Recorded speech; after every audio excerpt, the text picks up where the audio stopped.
किसान भाई नमस्कार दोस्तों, आज की इस वीडियो में हम बात करने वाले हैं एमपी के लिए टॉप 3 ऐसी वैरायटी जो सबसे ज़्यादा उत्पादन देती है। देखिए दोस्तों, सोयाबीन का उत्पादन सिर्फ और सिर्फ डिपेंड करता है वैरायटी पे, और सोयाबीन से ही मतलब नहीं, जितनी भी फसल है सबका उत्पादन सिर्फ और सिर्फ अब वैरायटी पे ही बचा है। आप जितनी नई वैरायटी लगाओगे उतना ही आपको हो सकता है सोयाबीन की फसल से मुनाफा ज़्यादा मिले। अब वैरायटी का चुनाव करते समय आपको 2-3 पॉइंट बिल्कुल ध्यान रखना है। पहला पॉइंट, जो भी वैरायटी आप लगा रहे हो वो एकदम रोग प्रतिरोधक होना चाहिए। रोग प्रतिरोधक होने से ये मतलब है आपका जो दवाइयों का खर्च होता है फिजूल का, वो हमारा नहीं होगा। दूसरा पॉइंट, जो वैरायटी आप लगा रहे हो उसमें सेटरिंग की समस्या नहीं होना चाहिए। सेटरिंग का मतलब फलियां चटकने वाली समस्या।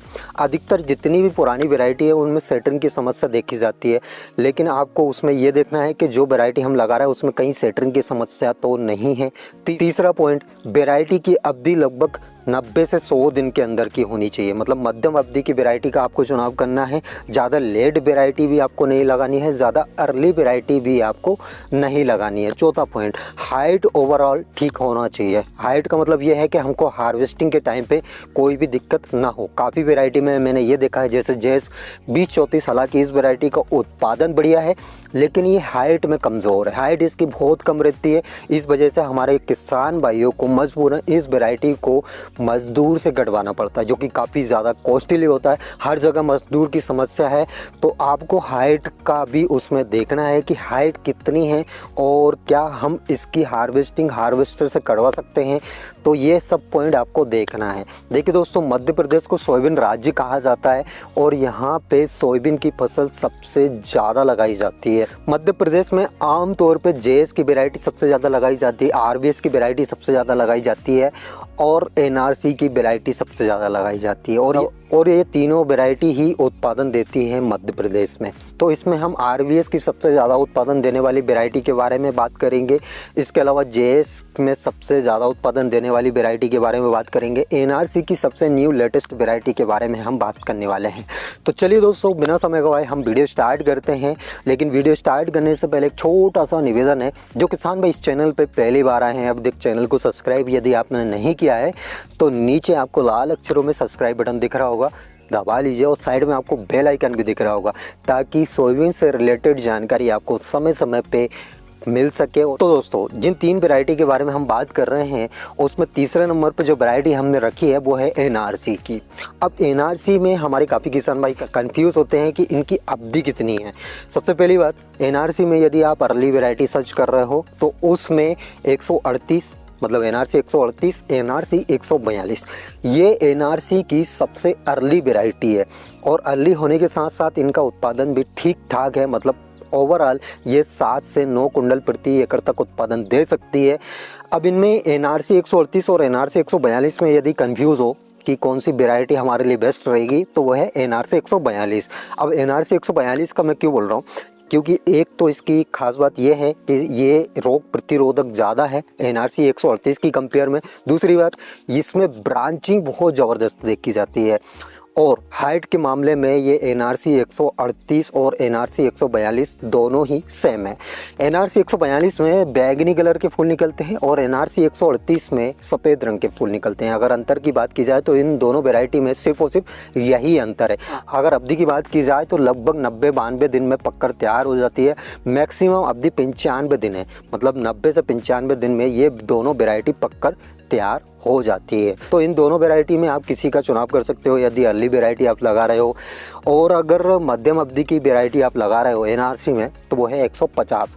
ये सबसे लेटेस्ट वैरायटी है एनआरसी की और अभी पिछले साल निकाली गई है। मतलब 2023 में इस वैरायटी को निकाला है और 2023 में काफ़ी ज़्यादा डिमांड थी इस वैरायटी की और हो सकता है 2024 में भी काफ़ी ज़्यादा डिमांड रहे। सबसे अच्छी बात यह है कि ये वैरायटी बढ़वार में काफ़ी बढ़िया है। इसकी हाइट ओवरऑल बहुत बढ़िया हो जाती है और जितनी हाइट होती है उतनी ही इसमें फलियाँ लगती है।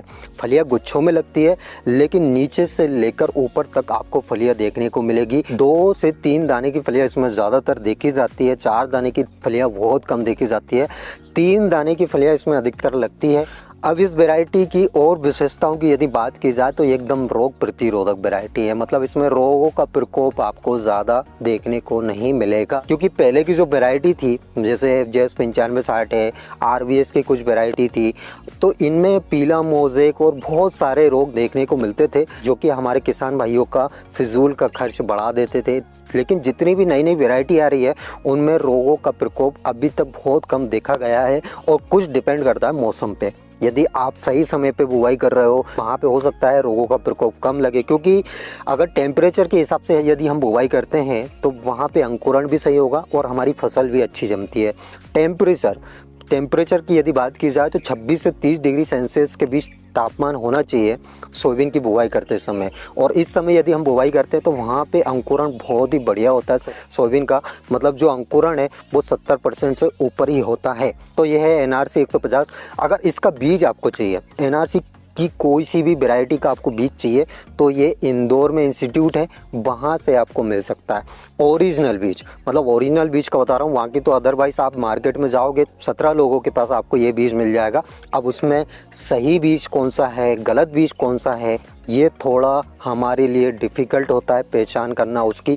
और यदि आपको बीज की सही पहचान है तो आप कहीं भी आप धोखा नहीं खाओगे। सही बीज की पहचान क्या होती है उसके बारे में भी मैंने आपको बताया है। हाइलम कैसा दिखता है, इसके अलावा बीज का साइज़ कितना रहता है, बीज का कलर कैसा रहता है, तो इन सबको देख के भी आप सही बीज की पहचान कर सकते हो। जैसे JS के बारे में मैंने आपको बताया था, NRC के बारे में मैंने आपको बताया था, RVS के बारे में मैंने आपको बताया था। अब बात की जाए RVS की। देखिए दोस्तों, RVS की वैरायटी यदि आप देखोगे तो बहुत ढेरों सारी वैरायटी आपको मिल जाएगी। RVS 1135 है, RVS 2024 है, RVS 2018 है।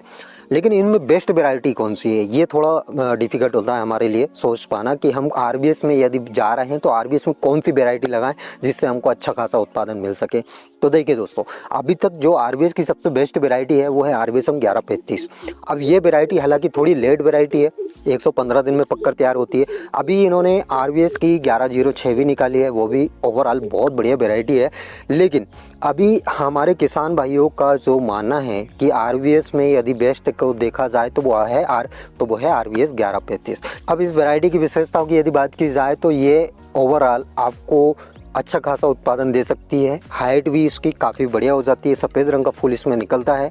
RVS की सबसे बड़ी विशेषता तो ये है कि RVS की वैरायटी को आप पानी भराने वाली जगह पे भी लगा सकते हो। इसके अलावा मध्यम अवधि की वैरायटी की यदि बात की जाए RVS में तो वो है RVS 2024, मतलब 2024।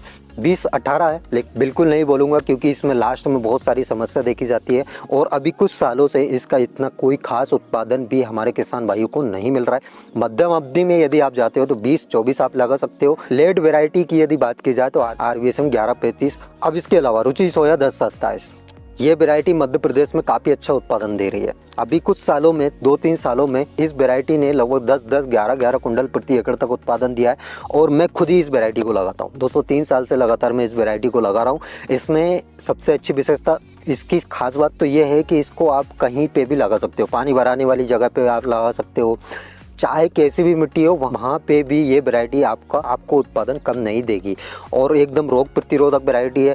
इसके पत्ते बहुत ज़्यादा बड़े होते हैं दोस्तों, और शुरुआती स्टेज में जब आप इसके पत्ते देखोगे तो कि आपको यही लगेगा कि इसमें कोई रोग है। एक्चुअल में इसके पत्ते सिकुड़े हुए रहते हैं, लेकिन जितने नए नए पत्ते इसमें आते जाते हैं उस हिसाब से जो पुराने पत्ते हैं वो ठीक होते जाते हैं।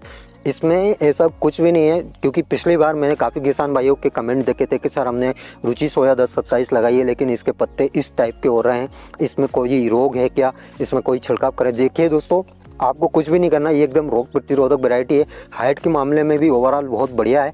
फ्लावरिंग स्टेज की यदि बात की जाए तो 40 से 42 दिन में इसमें फूल आना स्टार्ट हो जाते हैं और ओवरऑल ये 90-95 दिन की वैरायटी है। तो रुचि में यदि आप लगाना चाहो तो 1027 आप लगा सकते हो। बाकी JS की यदि बात की जाए, जो कि सबसे अच्छी हमारे MP में मानी जाती है JS की वैरायटी, और JS में यदि आप पुराना देखोगे, जैसे JS में काफ़ी वैरायटी बहुत लंबे समय तक चली है, जैसे JS 335 है, JS 9560 है। तो जितनी भी JS ने वैरायटी निकाली है वो हालांकि 2-3 साल तक बहुत ज़बरदस्त उत्पादन देती है। 2-3 साल के बाद इसमें रोगों का प्रकोप बढ़ जाता है और उत्पादन इनका कम हो जाता है। अभी JS ने रिसेंटली 2303 वेराइटी निकाली है, इसके अलावा 2309 वेराइटी निकाली है। अब इन दोनों वेराइटी के बारे में मैं आपको बाद में बताऊंगा, लेकिन अभी बेस्ट वेराइटी की यदि बात की जाए तो वो है JS 2172। अब इसका ओरिजिनल सीड आपको चाहिए तो उसके बारे में भी मैं आपको जानकारी दूंगा नेक्स्ट वीडियो में कि इसका हाइलम कैसा दिखता है और कहां से आप इसका बीज प्राप्त कर सकते हो। देखिए दोस्तों, मार्केटिंग बीज के मामले में बहुत ज़्यादा हो रही है, क्योंकि यहाँ पे किसी और वैरायटी का नाम, किसी और वैरायटी का बीज, ये सब चल रहा है। तो ऐसे में आप धोखा ना खाओ, इसलिए इसके बारे में आप एक एक जानकारी जुटा लेना कि जो भी आप वैरायटी लेने जा रहे हो या फिर लगा रहे हो उसका हाइलम कैसा दिखता है, उसका बीज मतलब A to Z जानकारी आपको होना चाहिए बीज की। जो भी आप वैरायटी लगाओ तभी आपको धोखा नहीं होगा, इस बात का विशेषकर ध्यान रखें। JS 2172 ये मध्यम अवधि की वैरायटी है, लगभग 100 दिन की, और ये भी एकदम रोग प्रतिरोधक वैरायटी। हाइट के मामले में ओवरऑल ये बहुत बढ़िया वैरायटी है। उत्पादन की यदि बात की जाए तो हमारे काफ़ी किसान भाई ऐसे हैं जिन्होंने इस वैरायटी से 10-10, 12-12 कुंटल प्रति एकड़ तक उत्पादन लिया है। और आप अच्छे से मेहनत करते हो, अच्छे से फसल की देखभाल करते हो तो आपको ये वैरायटी कभी भी निराश नहीं करेगी। ओवरऑल अभी तक की ये सबसे बेस्ट वैरायटी है। तो आई होप दोस्तों आपको मेरे द्वारा दी गई जानकारी समझ आई होगी, वीडियो पसंद आई होगी। वीडियो अगर अच्छी लगी हो तो एक लाइक, और जो किसान भाई इस चैनल पे पहली बार आए हैं सब्सक्राइब करना बिल्कुल ना भूलें। तो आज के लिए इतना ही काफ़ी है, मिलते हैं नेक्स्ट वीडियो में नेक्स्ट टॉपिक के साथ। तब तक के लिए tata bye bye, take care, जय राम जी की।